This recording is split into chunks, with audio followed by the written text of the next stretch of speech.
గడిచిన వారం మత్తయి సువార్త ఆధారం చేసుకొని యేసుక్రీస్తు ప్రభువారి యొక్క జన్మ వృత్తాంతము తెలుసుకున్నాం. మార్కు సువార్తలో ఆయన గురించి ఏం ఉండదు, అంటే ఆయన జన్మ వృత్తాంతం ఏం ఉండదు. లూకా సువార్త 1వ అధ్యాయము 4 వచనాలను మనం చూస్తే, భక్తుడైన లూకా, ఆయనే వైద్యుడైన లూకా, వైద్యుడైన లూకా రచించిన గ్రంథము లూకా సువార్త. లూకా సువార్త 1వ అధ్యాయము 1 నుండి 4 వచనాలను మనం గమనిస్తే, ప్రతి ఒక్క లెటర్, ఏ లెటర్ అయినా ఫ్రమ్ అడ్రస్ ఉంటుంది, టు అడ్రస్ ఉంటుంది. టు అంటే ఎవరికి రాస్తున్నాం, ఫ్రమ్ అంటే ఎవరు రాస్తున్నారు. లెటర్ కనుక మనకు దొరికితే, ఒక లెటర్ కనుక మనం చదివితే, అది ఎవరు ఎవరికి రాశారు అనేది మనం గుర్తుపట్టచ్చు. ఎందుకంటే దానిపైన ఫ్రమ్ అడ్రస్ ఉంటుంది, టు అడ్రస్ ఉంటుంది. లూకా సువార్త రచించింది వైద్యుడైన లూకా. అది మనందరికీ తెలుసు, ఎందుకంటే పేరే అది కదా, లూకా సువార్త. మరి ఎవరికి రచించాడు? ఊరికనే ఓ 4-5 పేజీలు నింపి ఇంట్లో పెట్టుకోవడానికి కాదు కదా. ఒకవేళ తనే కనుక రాసుకొని తన ఇంట్లో పెట్టుకుంటే అది దైవ గ్రంథంలో చేర్చబడేది కాదు, అవునా కదా. అది బయటికి వచ్చింది, అది ఎవరికో ఒకరికి వ్రాయబడింది. లూకా సువార్త 1వ అధ్యాయము 4 వచనాలు, ఘనత వహించిన థెయోఫిలా, ఆరంభము నుండి కన్నులారా చూచి వాక్య సేవకులైన వారు మనకు అప్పగించిన ప్రకారము మన మధ్యను నెరవేరిన కార్యముల గురించి వివరముగా వ్రాయుటకు అనేకులు పూనుకున్నారు గనుక, నీకు ఉపదేశించబడిన సంగతులు నిశ్చయముగా జరిగినవి అని నీవు తెలుసుకొనుటకు వాటన్నిటిని మొదటి నుండి తరచి పరిష్కారముగా తెలుసుకొని ఉన్న నేనును నీ పేరిట వాటిని గురించి వరుసగా రచించుట యుక్తమని ఎంచితిని. ఘనత వహించిన థెయోఫిలా. లూకా సువార్త అపోస్తల కార్యం 1వ అధ్యాయం 1వ వచనము స్టార్టింగే ఉంటుంది, ఘనత వహించిన థెయోఫిలా. చాలామంది చరిత్రకారుల అభిప్రాయం మేరకు లూకా సువార్త అపోస్తల కార్యం ఒకటే పుస్తకం. బైబిల్ ఎప్పుడైతే ఒక బైబిల్ అనే ఒక గ్రంథముగా తీసుకొని వచ్చారో, రెండింటిని వారు విభజించారు. లూకా సువార్త, అపోస్తల కార్యము రెండు కూడా ఒకరే వ్యక్తి రచిస్తారు, ఆయన లూకా. ఈ లూకా మొట్టమొదటిగా సంబోధించింది ఘనత వహించిన థెయోఫిలా. ఇప్పుడు ఎవరైనా మీరు స్నేహితులకు లెటర్ రాస్తున్నప్పుడు నా ప్రియమైన స్నేహితుడు అని పేరు రాస్తుంటాం. అట్లాగే ఇతడు కూడా ఘనత వహించిన థెయోఫిలా అని రాశాడు. ఈ థెయోఫిలా అనే వ్యక్తి గురించి బైబిల్లో ఎక్కడ లేదు. ఈ థెయోఫిలా అనే వ్యక్తి ఎవరు అనేది చాలా అభిప్రాయాలు ఉన్నాయి. థెయోఫిలా అనే పదానికి అర్థం లవింగ్ టు గాడ్, అంటే దేవుణ్ణి ప్రేమించేవాడు. అందరికి పేర్లు ఉన్నాయి, మీ పేరు ప్రతిదానికి అర్థాలు ఉంటాయి. ఏ అర్థం లేని పేరు అంటే ఉండదు, ఏదో ఒక అర్థం ఉంటుంది. అట్లాగే థెయోఫిలా అంటే దేవుణ్ణి ప్రేమించేవారు, దేవుణ్ణి ప్రేమించేవాడు. కాబట్టి ఈ లెటర్ దేవుణ్ణి ప్రేమించే వారందరికీ రచించిన లెటర్ అని చాలామంది అభిప్రాయపడుతుంటారు. గడిచిన సంవత్సరం లూకా సువార్త గురించి చెప్పినప్పుడు థెయోఫిలా గురించి కొన్ని సంగతులు నేను చెప్పాను. ఈ థెయోఫిలాకు అనే పేరుకు ముందుగా ఘనత వహించిన అనే ఒక పదాన్ని వాడారు.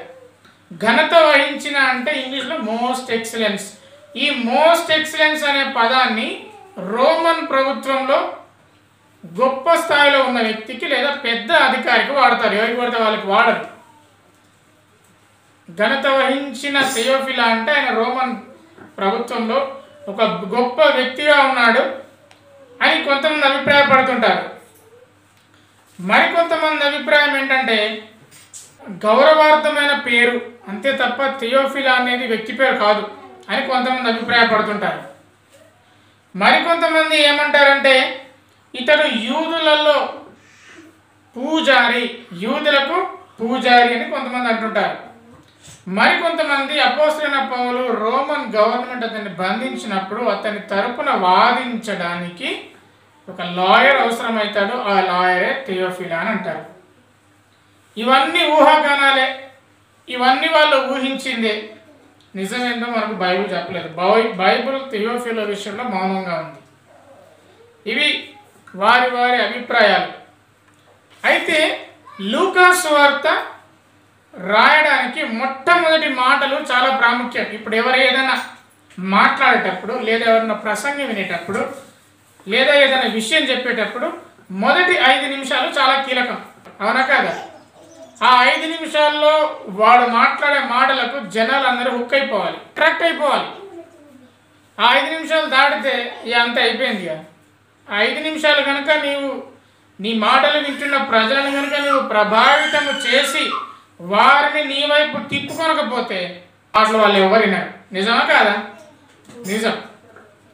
అందుకే ఎవరైనా ప్రసంగికులు, వక్తలు మొదలుపెట్టినప్పుడు వారు మాట మొదలుపెట్టిన 2 నిమిషాలకే మనం వాళ్ళకి ఆకర్షించబడతాం. ఆ 2 నిమిషాల్లోనే వారు చెప్పేదంతా కూడా, గంటసేపు చెప్పే భావం 2 నిమిషాల్లోనే ఉంటుంది. ఘనత వహించిన థియోఫిలా ఆరంభము నుండి కన్నులారా చూచి వాక్య సేవకులైన వారు మనకు అప్పగించిన ప్రకారము మన మధ్యన నెరవేరిన కార్యములను గురించి వివరంగా వ్రాయుటకు అనేకులు పూనుకున్నారు. చిన్నపిల్లలకు కథలు చెప్తుంటాం. ఏమని కథలు చెప్తాం?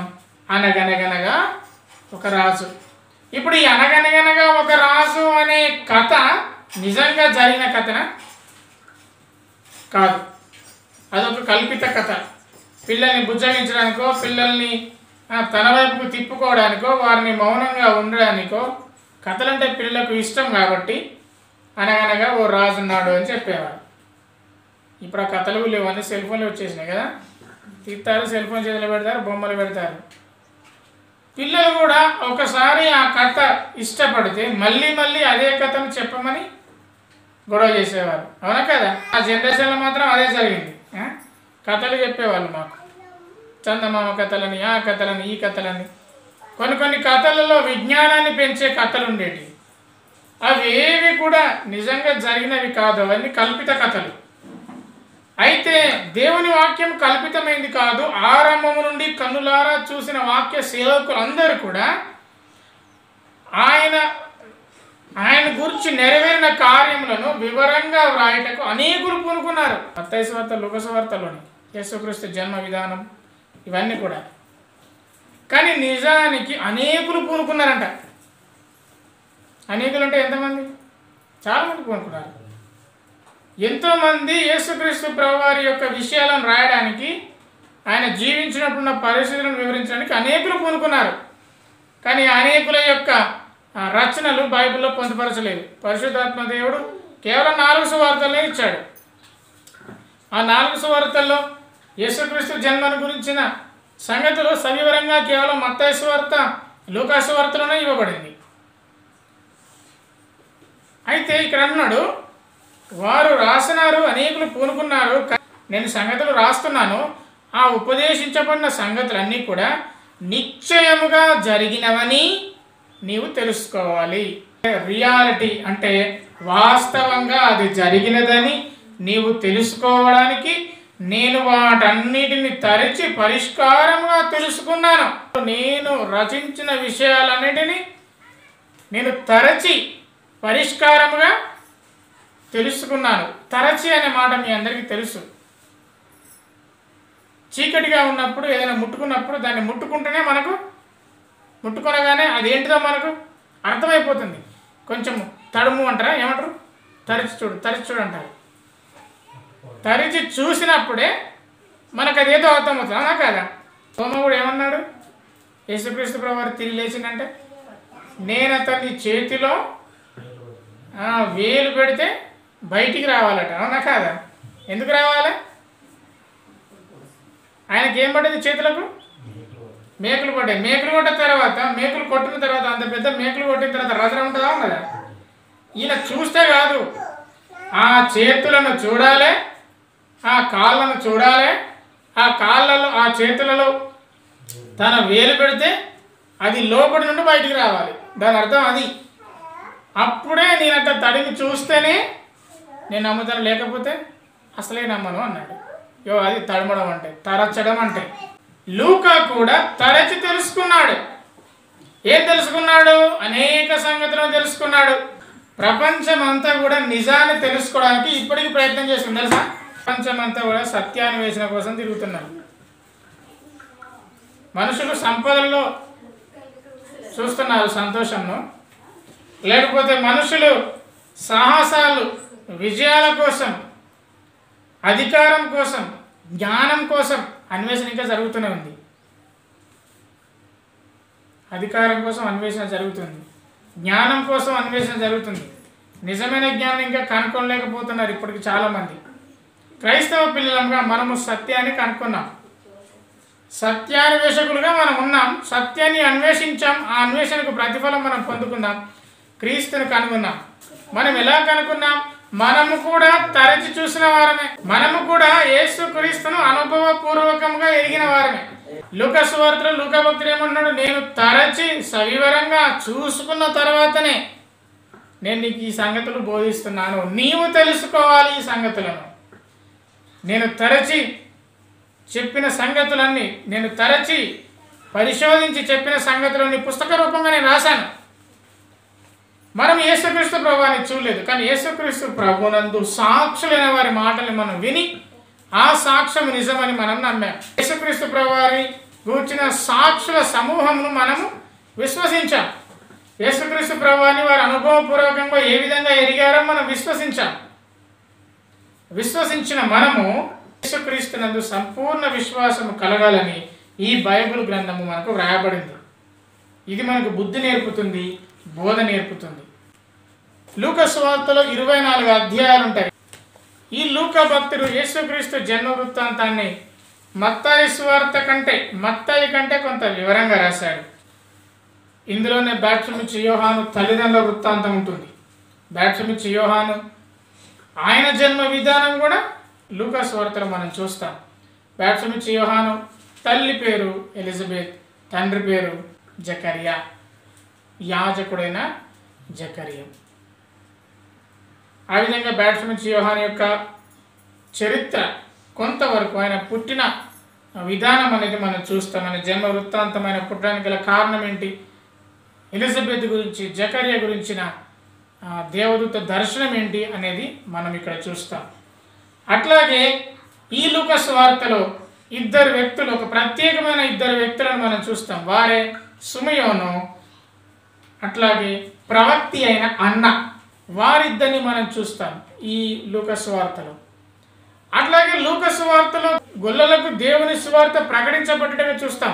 మిగతా 3 సువార్తల్లో గొల్లల గురించిన ప్రస్తావన ఉండదు. కేవలం లూకా సువార్తలోనే మాత్రమే గొల్లల గురించిన ప్రస్తావన ఉంటుంది. యేసుక్రీస్తు ప్రభువారు పుట్టినప్పుడు గొల్లలకు ఆ వార్త తెలపడానికి స్వయంగా దేవదూతే వచ్చి వారికి చెప్పినట్టుగా మనం అక్కడ చూస్తాం. ఆ తర్వాత గొల్లందరూ వెళ్ళి సువార్త ప్రకటించినట్టుగా చూస్తాం. గొల్లలకే ఎందుకు దేవుడు ప్రత్యక్షమయ్యాడంటే అది మనం సమాధానం చెప్పలేము. కానీ యేసుక్రీస్తు ప్రభువారిని ఏమంటారంటే ఆయన మంచి కాపరి, ఆయన గొర్రెలకు మంచి కాపరి. ఆ ఉద్దేశం ప్రకారం ఒకవేళ అలా దర్శించిండో ఏమో, అందుకే దర్శించిందని మనం చెప్పలేం. కానీ ఆయన గొర్రెల మంచి కాపరి. ఈ విధంగా లోకమంతటా సువార్త ప్రకటించుటకు దేవుడు గొల్లల్ని అనుకున్నాడు. నిజానికి గొల్లలు మాత్రమే మొదటిసారి యేసుక్రీస్తు గురించిన సువార్తను ప్రకటించారు. సువార్త మీన్స్ దేవుని యొక్క పుట్టిన ఆ దినము వారు వెంటనే అక్కడ ఉండి ప్రకటించడం మొదలుపెట్టారు. లూకా సువార్తలోనే జకరియాను మనం చూస్తాం. లూకా సువార్తలో జకరియాకు దేవుడు దర్శనం ఇచ్చినట్టుగా మనం చూస్తాం. లూకా సువార్తలో జకరియా ఎలిజబెత్ వారికి కుమారుడు జన్మించి అతడు బాలుడై వృద్ధి పొందినట్టుగా మనం చూస్తాం. ఈ లూకా సువార్తలోనే మరియమ్మ ఎలిజబెత్నకున్న పరిచయాన్ని బట్టి చూస్తాం. ఒక 3 నెలలు మరియమ్మ వెళ్ళి ఎలిజబెత్ను కలిసి కొద్ది రోజులు ఆమెతో గడిపినట్టుగా చూస్తాం. వారిద్దరికి బంధుత్వం ఉంది. వారిద్దరు అత్తాకోడళ్ళని కొంతమంది అభిప్రాయం, వారిద్దరు బంధువులు. ఎలిజబెత్ జకరియాకు పుట్టిన కుమారుడు బాప్తిస్మమిచ్చే యోహాను ఎలిజబెత్ జకరియా వారిద్దరు చేసే పనేంటి? వారి బంధువులందరూ కూడా బాప్తిస్మమిచ్చే యోహాను పుట్టినప్పుడు ఏం పేరు పెడతావు అంటే యోహాను అని పేరు పెడతారు. చాలామంది బంధువర్గం ఉంది యోహానుకు. కానీ యోహాను, బాప్తిస్మమిచ్చే యోహాను ఆయన ఎక్కడ బ్రతుకుతాడంటే అడవిలో బ్రతుకుతాడు, తోలు తట్టి చుట్టుకుంటాడు, ఏలియా వలె బ్రతుకుతాడు. మరి వాళ్ళ బంధువర్గం అంత ఎటుపోయింది? బాప్తిస్మమిచ్చే యోహాను అంత బంధువులను కలిగి ఉండి కూడా మరి వాళ్ళ తండ్రి సంతతి వారు ఎటువైపోయారు? బాప్తిస్మమిచ్చే యోహాను తండ్రి యాజకుడు. ఒకవేళ తర్వాత యాజకుడు ఎవరు కావాలి? బాప్తిస్మమిచ్చే యోహాను కావాలి. కానీ ఆయన యాజక ధర్మాన్ని వదిలేసి అడవిలోకి ఎందుకు వెళ్ళిపోయాడు? ఒకసారి యేసుప్రభు వారు ప్రస్తావిస్తారు, బలిపీఠమునకు మధ్యలో చంపబడిన జకరియా రక్తం అని అంటాడు. జకర్యాను చంపేశారా? యాజకుడైన జకర్యాను బలిపీఠం మధ్యన. మరి ఎందుకు చంపేసి ఉంటారు? మరియమ్మ సొంత ఊరు. మరియమ్మ తల్లిగారి ఊరి పేరేంటి? మనందరికి తల్లిగారు ఉంటుంది, అత్తగారు ఉంటుంది. ఉండదా? ఆడవారికి ఉంటుంది. మరియమ్మ సొంత ఊరు ఏమై ఉంటుంది? నజరేత్. అవునా కదా? లూకా సువార్త 1వ అధ్యాయము 26వ వచనం. 6వ నెలలో గబ్రియేలు దేవదూత గలిలయలోని నజరేతు ఊరిలో. నజరేత్ తన తల్లిగారి ఊరు. మరి అత్తగారి ఊరు ఏమై ఉంటుంది? బెత్లెహేం. అయితే యోసేపు కూడా బెత్లెహేము ఊరివాడైనా ఆయన కూడా నజరేతులోనే ఉంటాడు. అందుకే యోసేపు మరియమ్మలు యేసుక్రీస్తు ప్రభువుని ఎక్కడ పెంచుతారు? నజరేతులో పెంచుతారు. అందుకే ఆయనకు వచ్చిన పేరేంటిదంటే నజరేయుడు. యేసుక్రీస్తు ప్రభువారి జన్మ వృత్తాంతంలో గొల్లల యొక్క పాత్ర గొప్పది. లూకా సువార్త 2వ అధ్యాయం 8వ వచనంలో, ఆ దినములో ఆ దేశంలో కొందరు గొర్రెల కాపర్లు పొలంలో ఉండి రాత్రి వేళ తమ మందను కాచుకొనిచుండగా ప్రభుదూత వారి యుద్ధకు వచ్చి నిలిచెను. ప్రభు మహిమ వారి చుట్టూ ప్రకాశించినందున మిక్కిలి భయపడి. ప్రభు మహిమ ప్రకాశించింది, వారు మిక్కిలి భయపడ్డారు.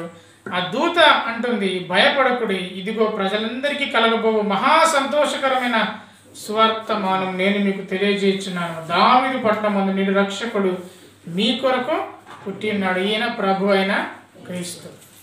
దానికి ఇదే మీ కానవాలు, ఒక శిశువు పొట్టి గుడ్డలతో చుట్టబడి పరుండబిడ్డ చూచెదరు అనగానే సర్వోన్నతమైన స్థలంలో దేవునికి మహిమ, ఆయనకి ఇష్టమైన మనుషుల భూమి మీద సమాధానం కలుగుగాక దేవునికి స్తోత్రం చేయుచుండను. ఎక్కడ ఎవరు? పరలోక సైన్య సమూహం ఆ దూతతో కూడా ఉండి. ఆ దూత ఎక్కడ ఉంది? ఆ దూత ఎక్కడ ఉంది? భూమి మీద ఉంది. యేసుక్రీస్తు ప్రభువారు పుట్టినప్పుడు పరలోక సైన్య సమూహమే భూమి మీద దిగి వచ్చింది. ఈ భూమి మీద పరలోక సైన్య సమూహం అంతా దిగి వచ్చి ఆ దూత, ఎవరా దూత? ఎవరైతే ఆ గొల్లలకు ఆ మాట చెప్పారో ఆ దూతతో కూడా పరలోక సైన్య సమూహం కూడా సంతోషముగా ఆ రోజు దేవునికి స్తోత్రం చెప్పింది. దేవునికి మహిమ కలుగును గాక. కాబట్టి గొల్లలకు సువార్త ముందుగా చెప్పబడింది. యేసుక్రీస్తు పుట్టిన ఆ సందర్భంలో మొట్టమొదటిగా సువార్త ప్రకటించబడింది. ఆ సువార్తమానం ప్రకటించబడింది గొల్లలకు. బాప్తిస్మమిచ్చే యోహాను ఇశ్రాయేలుకు ప్రత్యక్షమగు వరకు ఆయన అరణ్యంలో ఉన్నాడు. 30 సంవత్సరాలు ఆయన అరణ్యంలో ఉన్నాడు. యేసుక్రీస్తు ప్రభువారు 30 సంవత్సరాలు ఎక్కడ ఉన్నాడు? తల్లిదండ్రుల దగ్గర ఉన్నాడు. యేసుక్రీస్తు ప్రభువారు పుట్టిన సంవత్సరంలోనే సర్వలోకమునకు ప్రజాసంఖ్య వ్రాయాలని ఆలోచన చేశారు. మనకు జనాభా లెక్కలు 10 సంవత్సరంలోకి ఒకసారి. సర్వలోకమునకు ప్రజాసంఖ్య ఎప్పుడు రాయబడుతుంది? సర్వలోకాన్ని ఒక్కడే చక్రవర్తి పరిపాలిస్తున్నాడు. వాడొక ఆజ్ఞ చేశారు, ప్రపంచంలో అప్పుడు ఎన్ని దేశాలు ఉన్నాయో అన్ని దేశాలకు జనాభా లెక్కలు రాయండి. కాబట్టి జనాభా లెక్కలు రాయబడింది యేసుక్రీస్తు పుట్టిన సంవత్సరంలో. అప్పుడు పరిపాలిస్తున్న వ్యక్తి కైజర్ అగుస్తు. అప్పుడు అతను పరిపాలిస్తున్నాడు. అప్పుడు మొదటి ప్రజాసంఖ్య ఇది. కాబట్టి నజరేతు నుండి దావీదు వంశంలో గోత్రంలో యోసేపు పుట్టాడు కాబట్టి వారు బెత్లెహేమునకు వెళ్తారు. అక్కడ మరియమ్మ ప్రసవ దినములు నిండుతాయి కాబట్టి స్థలము లేనందున పశువుల పాకలో మరి ఎక్కడ ప్రసవించిందో కానీ పశువుల పాకలో ప్రసవించిన తర్వాత అక్కడ పెట్టినట్టుగా మనం చూస్తాం. గొల్లకు యేసుక్రీస్తు ప్రభువారు పరిచయం అయ్యాడు. లోకరక్షకుని యొక్క జన్మ వృత్తాంతం గొర్రెలకు తెలుపబడింది. గొర్రెలను దేవుడు పిలిచాడు. పిలిచి, భయపడకుడి గొర్రెలారా, సర్వలోకమునకు గొప్ప సువార్తమానం ఇది. మీ కొరకు పుట్టి ఉన్నాడు మీ ప్రభు. ప్రభువు అనగానే గ్రీకులో కురియోస్ అనే అర్థం వస్తుంది. కురియోస్ అంటే అది యెహోవా, యెహోవా దేవునికి మరొక అర్థం. అంటే యెహోవా యొక్క అవతారమే యేసుక్రీస్తు ప్రభువు అని చెప్పడానికి ప్రభువు అనే పదాన్ని ఇక్కడ వాడబడింది.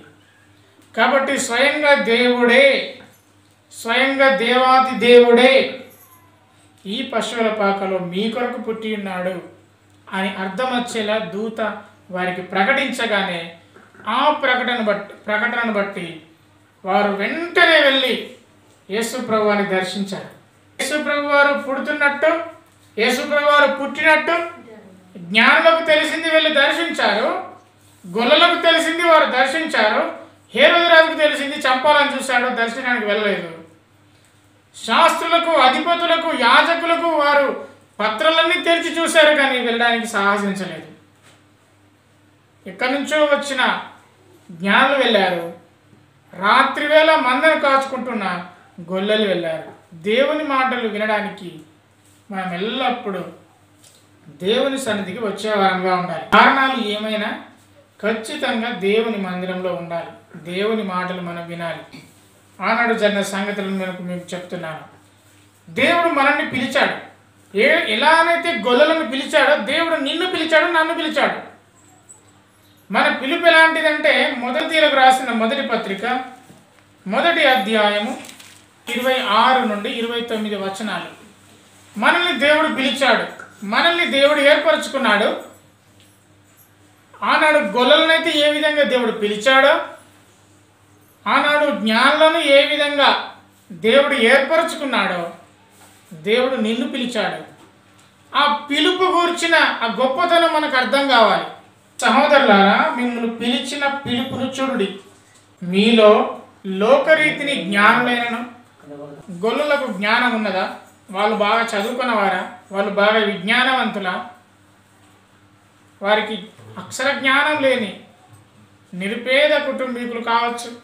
అందుకే గొల్లు వేసుకుంటున్నారు రాత్రివేళ. జ్ఞానులైనను, గనులైనను, గొప్ప వంశము వారైనను అనేకులు పిలువబడలేదు కానీ వంశాల పేరు చెప్పుకొని హెచ్చించుకునేవారు ఉన్నారు. మాది ఈ వంశము, మాది ఆ వంశం అని. జ్ఞానం బట్టి హెచ్చించుకునేవారు ఉన్నారు, ఘనతను బట్టి హెచ్చించుకునేవారు ఉన్నారు. వారిని నేను పిలవలేదు. ఏ శరీరియు దేవుని ఎదుట అతిశయింపకున్నట్లు జ్ఞానులను సిగ్గుపరచుటకు లోకంలో నుండి వెర్రివారిని దేవుడు ఏర్పరచుకొని ఉన్నాడు. జ్ఞానులందరినీ సిగ్గుపరచడానికి మనల్ని దేవుడు ఏర్పరచుకున్నాడు. దేవుడు వెర్రివారిని ఏర్పరచుకున్నాడు. దేవుని ఎరగక ముందు మనమందరం ఏమీ తెలియని వారిని జ్ఞానులను సిగ్గుపరచడానికి మనల్ని ఏర్పరచుకున్నాడు. వాళ్ళ ముందు మనం ఏముంటామంటే దేవుని రాకడ రాబోతుంది, నీవు దేవుని సన్నిధిలో కిరీటాలను, గొప్ప గొప్ప కిరీటాలను పొందబోతున్నావు. నీకంటే జ్ఞానం ఉన్నవారు, నీకంటే తెలివి ఉన్నవారు, నీకంటే గనులైన వారు సిగ్గుపరచబడబోతున్నారు. ఆయన బలవంతులైన వారిని సిగ్గుపరచడానికి లోకంలో బలహీనులను ఏర్పరచుకున్నాడు. ఎన్నికైన వారిని వ్యర్థము చేయటకు లోకంలో నీచులైన వారిని, ఎన్నికరింపబడిన వారిని, ఎన్నిక లేని వారిని దేవుడు ఏర్పరచుకున్నాడు. యేసుక్రీస్తు ప్రభువారు పుట్టిన ఆ దినమున ఆయన కావాలి అనుకుంటే రాజులకు ప్రత్యక్షపరుచుకునేవాడు. దేవదూత రావడంతోనే అయ్యాగో రాజు పుట్టినడు వెళ్ళమని రాజవంశంలో ఉన్న వారికి ప్రత్యక్షపరుచుకునేవాడు. ఆయన కావాలంటే రాజవంశంలోనే పుట్టేవాడు. ఆయన కావాలంటే రాజుగా ఉండేవాడు. నిజానికి యేసుక్రీస్తు ప్రభువారి దీనత్వం గురించి చాలామంది ఏమంటారంటే ఆయన పశువుల పాకలో పుట్టాడు కదా, ఎంత దీనుడు అని అంటాడు. అందరూ ఏమంటారు? పశువుల పాకలో ఎంత దీనాతి దీనమో ఓ యేసయ్యా, నీ జన్మం ఎంత దయనీయమో ఓ యేసయ్యా, నువ్వు పశువుల పాకలో పుట్టినవా ఓ యేసయ్యా అంటారు. కానీ నిజమైన దీనత్వం పశువుల పాకలు పుట్టడం కాదు. అత్యున్నతమైన సింహాసనాన్ని వదిలిపెట్టి ఆయన భూమి మీద జన్మించడమే గొప్పదైన దీనత్వం. అంతకు మించింది నేను చెప్పండి, అంతకు మించిందండి. తర్వాత ఇవన్నీ పశువుల పాకలు పుట్టడం ఇవన్నీ కూడా తన సింహాసనాన్ని వదిలిపెట్టి రాజుగా ప్రపంచాన్ని పరిపాలించే దైవత్వాన్ని వదిలిపెట్టి ఆయన శరీరాన్ని ధరించుకోవడమే ఆయన దీనత్వం. మన శరీరము పాపపు శరీరం, అటువంటి శరీరాన్ని ధరించుకోవడమే ఆయన దీనత్వానికి సూచన. ఆయన పశువుల పాకలు పుట్టినందుకు కాదు దీనుడు, ఆయన తన లోకాన్ని వదిలిపెట్టి ఈ లోకానికి వచ్చాడు కదా, అదే దీనత్వం. ఆయన లోకంలో ఎన్నిక లేని వారిని ఏర్పరచుకున్నాడు. మన పిలుపు ఎంతో గొప్పది. మన పిలుపుని గూర్చిన ఏర్పాటును గూర్చిన నిశ్చయతలో మనం ఉండాలి.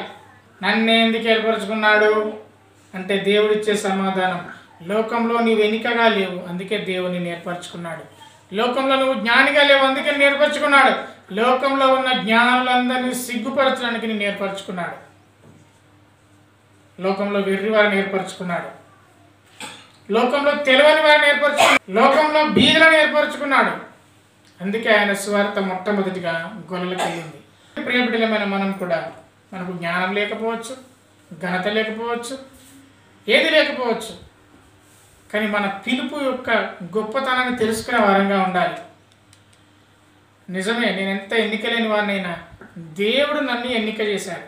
నీవు ఎవరి దృష్టిలో ఎన్నికలేని వాడవే. కొంతమంది నిన్ను పట్టించుకోకపోవచ్చు, కొంతమంది నిన్ను దగ్గరకు రానియకపోవచ్చు, నిన్ను పెద్ద లెక్క చేయకపోవచ్చు, కానీ దేవుని దృష్టిలో నీకు ప్రత్యేక స్థానం ఉంది. దేవుడు నిన్ను ఎన్నిక చేసుకున్నాడు. ఎందుకు ఇంకా ధనవంతులు అనేక మంది రక్షణ పొందట్లేదు ఇప్పటికి కూడా? ఎందుకు అనేక మంది డబ్బున వారు విజ్ఞానవంతులు యేసుక్రీస్తుని దేవుని తెలుసుకోలేకపోతున్నారు? వారికి తెలియదా యేసుక్రీస్తు ప్రభు వారు పుట్టాడని? డిసెంబర్ 25 క్రిస్మస్ అని వాళ్ళకి తెలియదా? వారిని ఏర్పరచుకోలేదు, మనల్ని ఏర్పరచుకున్నాడు. ఆనాడు గొర్రెలకు అందుకే ఆయన పరిచయం అయ్యాడు. ఆయన గొర్రెల గొప్ప కాపరి. యోహాను సువార్త 10వ అధ్యాయము 11వ వచనము, నేను గొర్రెలకు మంచి కాపరిని. మంచి కాపరి గొర్రెల కొరకు తన ప్రాణము పెట్టును. తన ప్రాణము పెట్టేవాడే మంచి కాపరి. కాపరులు చాలామంది ఉన్నారు, కానీ ప్రాణం పెట్టే కాపరి యేసయ్య మాత్రమే. ఆయన మంచి గొర్రెల కాపరి. అందుకేనేమో ఆయన ముందు గొర్రెలకే పరిచయం అయ్యాడు. హెబ్రీయులకు రాసిన పత్రిక, అపోస్తలుడైన పౌలు గారు హెబ్రీయులకు రాసిన పత్రిక 13వ అధ్యాయము 20వ వచనం, గొర్రెల గొప్ప కాపరి అయిన యేసు అను మన ప్రభువు. మరలా పౌలు కూడా గుర్తు చేస్తున్నాడు. యోహాను సువార్తలో యేసు ప్రభు తనకు తాను చెప్పుకున్నాడు, నేను మంచి గొర్రెల కాపరిని. అపోస్తలుడైన పౌలు అంటున్నాడు యేసుక్రీస్తు ప్రభు వారిని, ఆయన గొర్రెల మంచి కాపరి, గొర్రెల గొప్ప కాపరి. గొప్ప కాపరి అని ఎప్పుడు అంటారు? రాజు గురించి మీరు విన్నారా? అలెగ్జాండర్ పేరేంటి? అలెగ్జాండర్ చెప్పుకుంటే అలెగ్జాండర్ పేరేంటిది అంటారా? అలెగ్జాండర్ పేరేంటిదంటే అలెగ్జాండర్ ది గ్రేట్. వింటున్నారా నా మాటలు? అలెగ్జాండర్ పేరేంటి? Alexander the great. తల్లిదండ్రులకు అలెగ్జాండర్ అని పేరు పెట్టారు, కానీ ప్రపంచమంతా పెట్టే పేరేంటిదంటే అలెగ్జాండర్ ది గ్రేట్.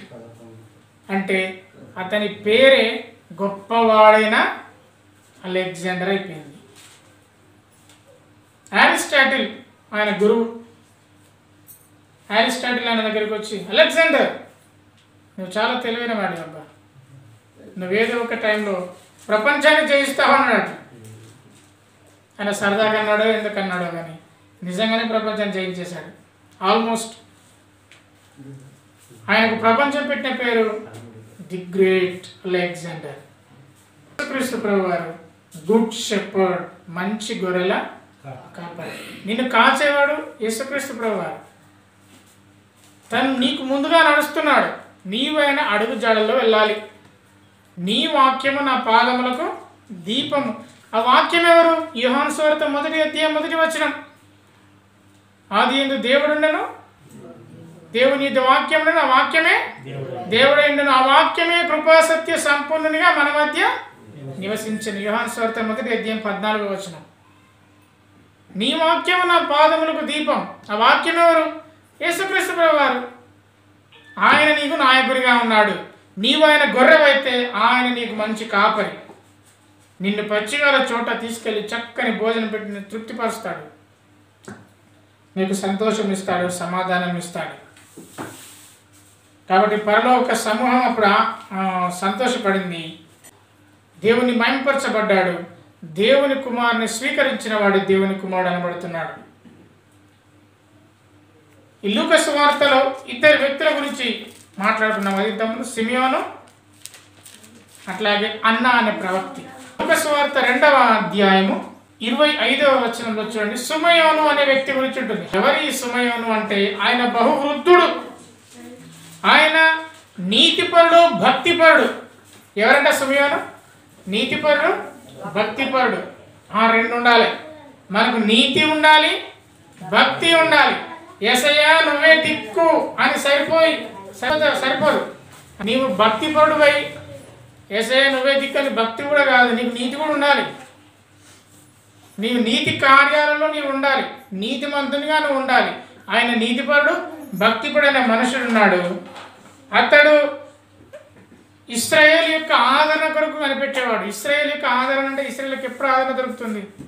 యేసుక్రీస్తు ప్రభువారు రావాలి, యేసుక్రీస్తు ప్రభువారి యొక్క ప్రత్యక్షత జరగాలి. దాని కొరకైనా కనిపెట్టుకొని ఉండేవాడు. పరిశుద్ధాత్మ అతని మీద ఉండెను. ఎందుకు చెప్తున్నాడే పరిశుద్ధాత్మ అతని మీద ఉండెను అంటే, యేసుక్రీస్తు ప్రభువారు శిష్యులు అంటారు యేసుక్రీస్తు ప్రభుత్వని, ప్రభువా నువ్వు మంచి అద్భుతాలు చేస్తున్నావు అంటే, నా మాటలు కాదని నేను మీకు అర్థమవులో చెప్తున్నాను. ప్రభువా నువ్వు మంచి అద్భుతాలు చెప్తున్నావు, నువ్వు ఇక్కడనే ఉండరాదు, నీకు ఇక్కడ నీకో బిల్డింగ్ కట్టిస్తావు. ఇక్కడ మోసే వచ్చింది కదా, ఏలియా వచ్చారు కదా, ఆయనకు షెరో బిల్డింగ్ కట్టిస్తావు. ఎవరన్నారు ఈ మాట? పేతురు అన్నాడు. పేతురే కదా, చాలామంది అన్నారు నువ్వు ఇక్కడనే ఉండొచ్చు కదా. అప్పుడు యేసుక్రీస్తు ప్రభువారు చెప్తారు, నేను వెళ్ళాలి తండ్రి యొద్దకు, నేను వెళ్తేనే మరొకరు వస్తారు. ఎవరైనా? పరిశుద్ధాత్ముడు. ఆయన మీతో పాటు ఉంటాడు. నేను వెళ్ళకపోతే ఆయన మీ దగ్గరికి రాడు. కానీ కొంతమంది వ్యక్తులకు అప్పుడప్పుడు పరిశుద్ధాత్మ వారిపైన ఉన్నది. ఆ వ్యక్తుల్లో ఒక వ్యక్తి సుమయోను. సుమయోను ఎలా ఉన్నాడంట? సుమయోను పరిశుద్ధాత్మ అతని మీద ఉండేది. పాత నిబంధన గ్రంథంలో పరిశుద్ధాత్ముడు అప్పుడప్పుడు వచ్చి వెళ్ళిపోయేవాడు. యేసుక్రీస్తు ప్రభువారు వచ్చి వెళ్ళిపోయిన తర్వాత ఇక పరిశుద్ధాత్మ మనలోనే ఉన్నాడు. చాలామంది ఆత్మ వశం అయినప్పుడు ప్రవచించినట్టుగా మనం చూస్తాం. ఇక్కడ పరిశుద్ధాత్ముడు అతని పైన ఉన్నాడు. అతడు ఏమంటున్నాడు?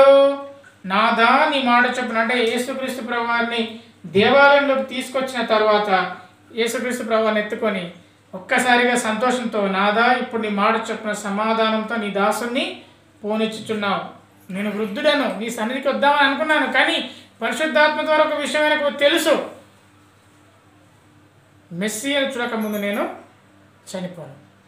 ఇప్పుడు చూసిన తర్వాత ఇప్పుడు సంతోషంతో అంటున్నాడు, నాదా ఇక నేను నీ దగ్గరికి వస్తున్నాను, ఇక వృద్ధుడను, ఇక చాలు, నాకు బ్రతికిన బ్రతుకు చాలు, నీ దగ్గరికి వస్తున్నాను.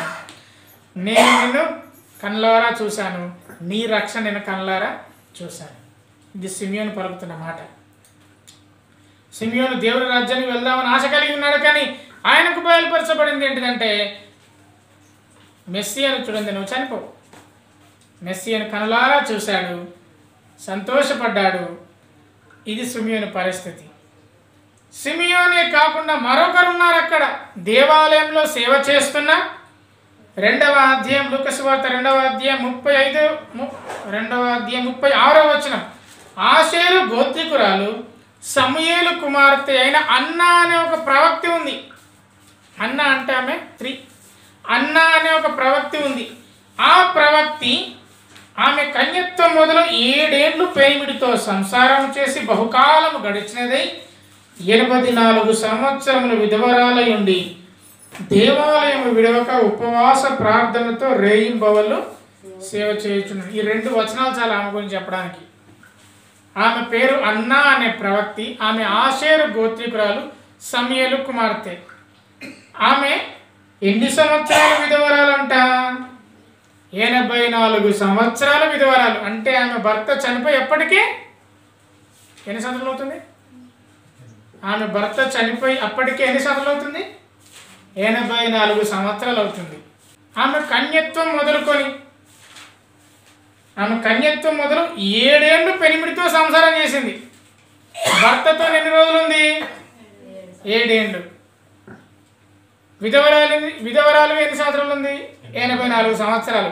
ఆ 84 ఈ ప్లస్ 7 ఎన్ని? 91. 7 ఏళ్ళు పెళ్లితో సంసారం చేసింది.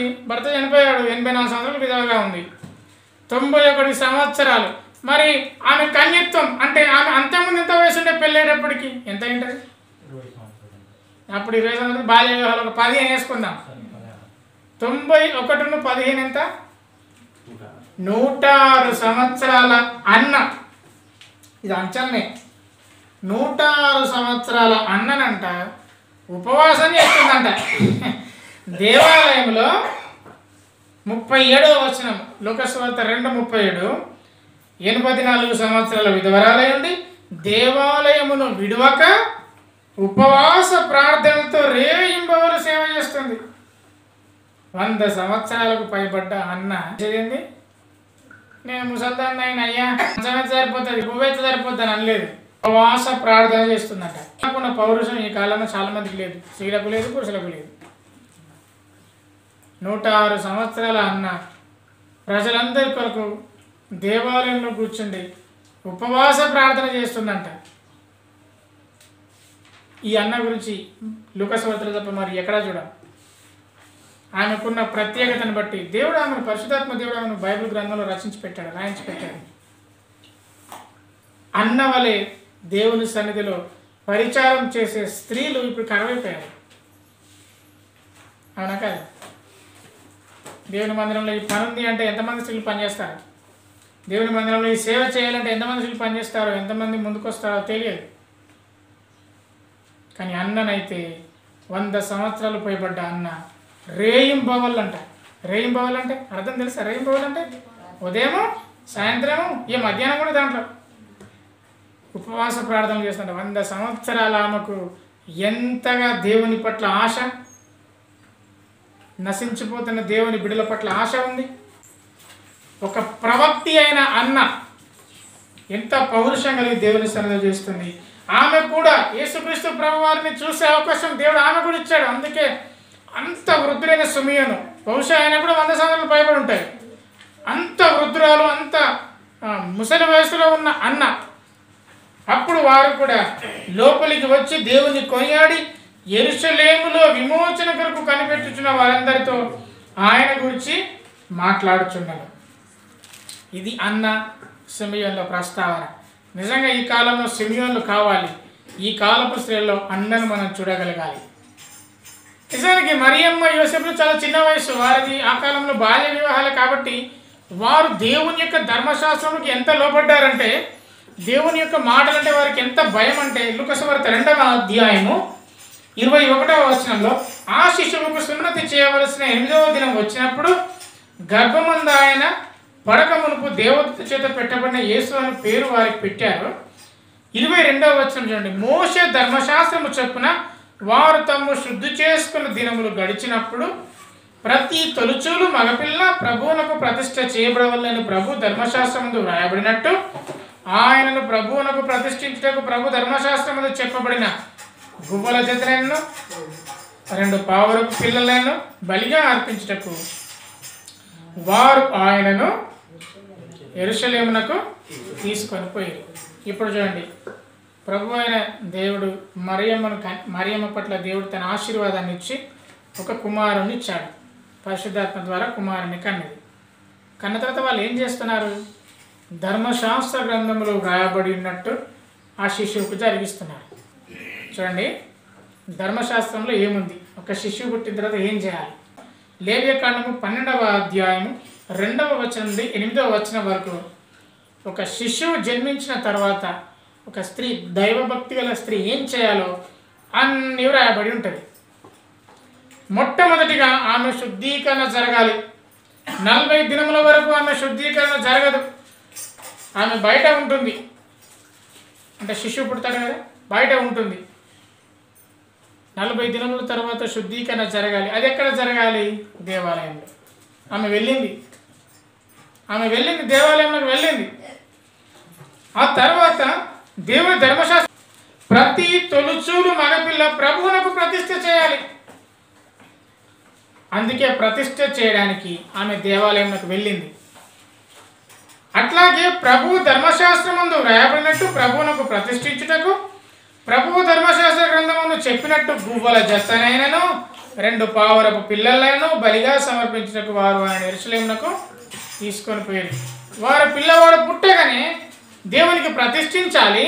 అట్లాగే గువ్వల జత కానీ 2 పావురపు పిల్లలు కానీ దేవునికి ప్రతిష్ఠించాలి, దేవునికి ఇవ్వాలి. మరి మనం పాడుకుంటాం కదా, పేద వడ్లవాని కన్య మరియమ్మ ప్రేమ గల యేసు తల్లి. మరి ఆ పేదరాలు చేసిన సమర్పణ చూడండి ఎంత గొప్పగా ఉందో. ధర్మశాస్త్ర గ్రంథంలో వ్రాయబడింది, నెరవేర్చింది. దగ్గరికి పోయి వెళ్ళింది. తనకు కష్టం ఉందో నష్టం ఉందో ఏమైందో తెలియదు, పేదరాలే మరియమ్మ. ఆయన ధర్మశాస్త్ర గ్రంథంలో వ్రాయబడి ఉన్నట్టు ఆమె ప్రతిష్ఠ చేయడానికి వెళ్ళింది. చాలామంది దేవుని సన్నిధిలో ప్రతిష్ఠ చేసుకుంటారు, ఇది చేస్తా అది చేస్తా అని. కానీ ఆ సమయం వచ్చినప్పుడు తప్పించుకుంటారు, ఏదో ఒకటి కారణం దొరుకుతుంది. సాతాను కూడా ప్రేరేపిస్తాడు, ఇది చేయడం అవసరమా, ఈ డబ్బులు దేవుని సన్నిధికి ఇచ్చిన అవసరమా, ఇదే డబ్బులు వేరే దానికి వాడుకోవచ్చు కదా, ఈ అవసరతుంది, ఈ అవసరతుంది, ఆ అవసరతుంది. ఒప్పుకున్నది చేయనీయకుండా ఎన్నో అడ్డంకులు.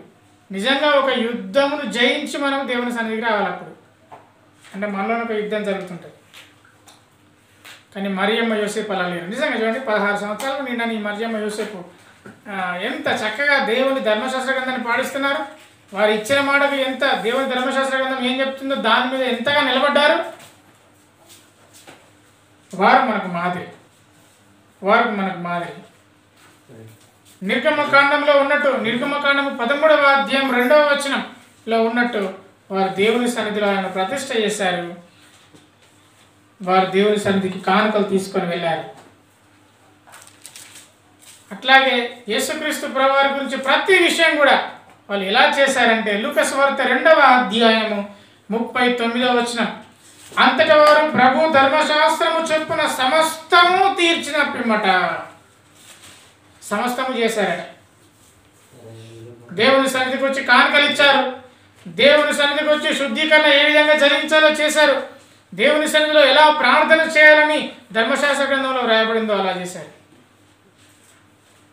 దేవుని మాటకు విధేయత కలిగి ఉన్నారు. దేవుని ప్రియ పిల్లలంగా ఎలా ఉన్నాం మనం? ఎలా ఉంది మన స్థితి, మన పరిస్థితి? మరియమ్మ యోసేపు గురించి ఇంకా మనం ఎందుకు మాట్లాడుకుంటాం? ఎందుకు మరియమ్మ గర్భమున యేసుక్రీస్తు ప్రభువు జన్మించాలి? అంత సుగుణాలు కలిగి ఉన్నది మరియమ్మ. ఆమె ధర్మశాస్త్ర గ్రంథంలో వ్రాయబడినవన్నీ సమస్తమును తీర్చిందంట, ఏది వదిలిపెట్టకుండా. సమస్తమును తీర్చిన పిమ్మట వారు తమ ఊరికి వెళ్ళిపోయారు. నీ ఒక తల్లిగా లేదా తండ్రిగా నీ పిల్లల పట్ల నీ బాధ్యతను నీవు తీర్చేవాడిగా ఉండాలి. దేవుని యొక్క సువార్త ప్రకటించబడింది గొల్లలకు, అందుకే ఆయన మంచి గొర్రెల కాపరయ్యాడు. ధర్మశాస్త్రంలోని విషయాలన్నీ పాటించారు మరియమ్మ యోసేపు. వారందుకే ఉత్తమ తల్లిదండ్రులు అయిపోయారు. లోకరక్షణ జన్మప్పుడు గొల్లకు సమాచారం తెలియబడింది. ఇవన్నీ కూడా తెలుసుకున్న తర్వాత లూకా రచిస్తున్నాడు, ఘనత వహించిన తెయోఫిల, ఆరంభము నుండి జరిగిన వాటన్నిటిని వాక్య సేవకులైన వారు మనకు అప్పగించిన ప్రకారం వీటన్నిటిని రచించారయ్యా. వాటన్నిటిని నేను తరిచి తెలుసుకున్నానయ్యా. ఉత్తితో ఇది అనగనగా కథ కాదు, ఇది కల్పించిన కథ కాదు, ఇది పిట్ట కథ కాదు, ఇది నిజంగా జరిగిందని నేను తెలుసుకున్నాను. వాటన్నిటిని నేను తెలుసుకొని నీ పేట నేను రచిస్తున్నాను. నీ పేట రచించుట అది యుక్తం. ఎందుకంటే థియోఫిల్ అంటే అర్థం దేవుణ్ణి ప్రేమించేవాడు. దేవుణ్ణి ప్రేమించేవానికి సమస్తమును సమకూడి జరుగుతున్నవి మేలు కలుగుటకి. కాబట్టి మేలు కలుగుటకే మనకి ఏదైనా జరుగుతుంది. ఆనాటి కాలంలో మరియమ్మ యోసేపునకున్న భయము భక్తి, సిమియోను నీతిపరుడు భక్తిపరుడు, ధర్మశాస్త్రము ప్రకారము ప్రవర్తించిన గొప్ప వ్యక్తులైన మరియమ్మ యోసేపు, విధవరాలైన అన్న 100 సంవత్సరాలకు పైబడిన అన్న ఉపవాస ప్రార్థన చేస్తూ, నిజంగా చెప్పండి, 100 సంవత్సరాల తర్వాత ఆమెకు ఉపవాసం ఉండవలసిన అవసరం ఏముంటుంది? ఆమెకు ఎంతమంది పిల్లలు ఉన్నో తెలియదు.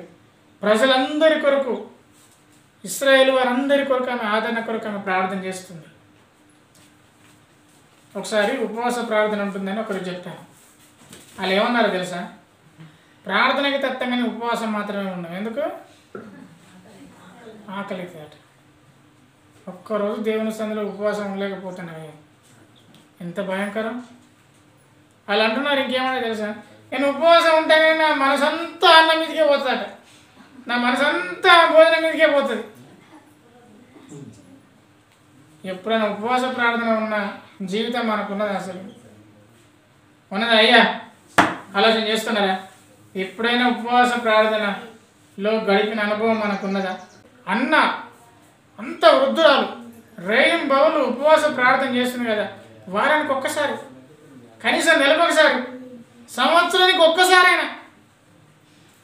వీఆర్ బిజీ, మన పనులలో బిజీ, పనికి మాలినాటికి డిస్కషన్లో బిజీ. ఉపవాస ప్రార్థన చేయడం ఎంత ధన్యకరం, ఎంత గొప్ప సంగతి! ఎక్కడి నుండైనా మీరు ఉపవాస ప్రార్థనలు మీ ఇంట్లో మొదలు పెట్టాలి, మీరు చేయాలి. అన్న ఎందుకు చేసింది? ఎవరి కోసం చేసింది? ప్రపంచమంతరి కొరకు.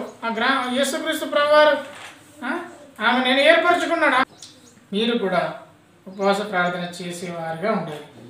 దేవుడి కృప మనందరికీ దయచేయను గాక. ఆమేన్. కాబట్టి లూకా రాసిన సంగతుల ద్వారా దేవుని మనం ఇంకా క్లుప్తంగా తెలుసుకున్నాము. ఆయన మన ప్రభువు, ఆయనే మన దేవుడు. ఆయనకు స్తుతులు చెల్లించడానికి ఎల్లప్పుడూ మనం సిద్ధంగా ఉండాలి. అనేక సంగతుల ద్వారా హెచ్చరింపబడి ఉన్నాము.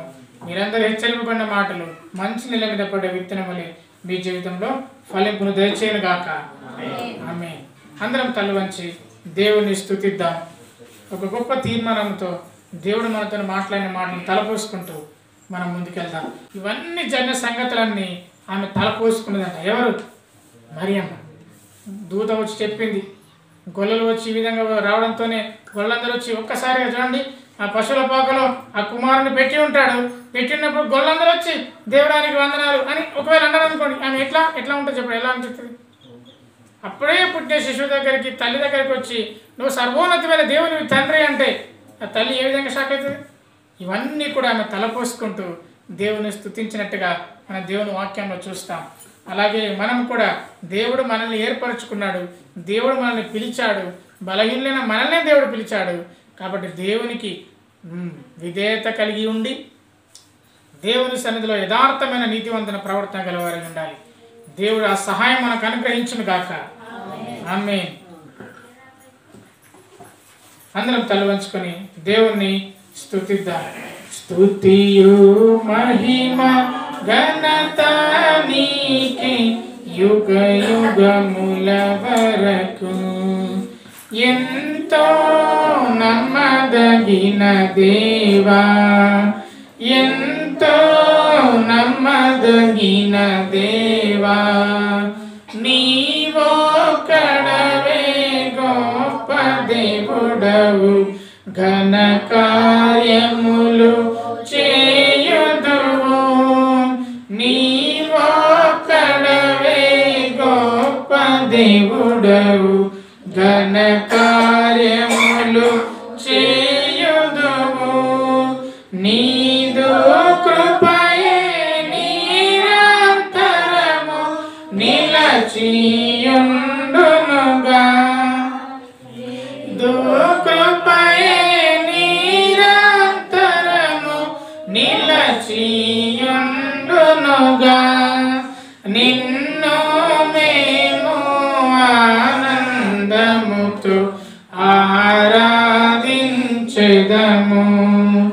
నిన్ను మేము ఆనందముతో ఆరాధించెదము. స్తుతియు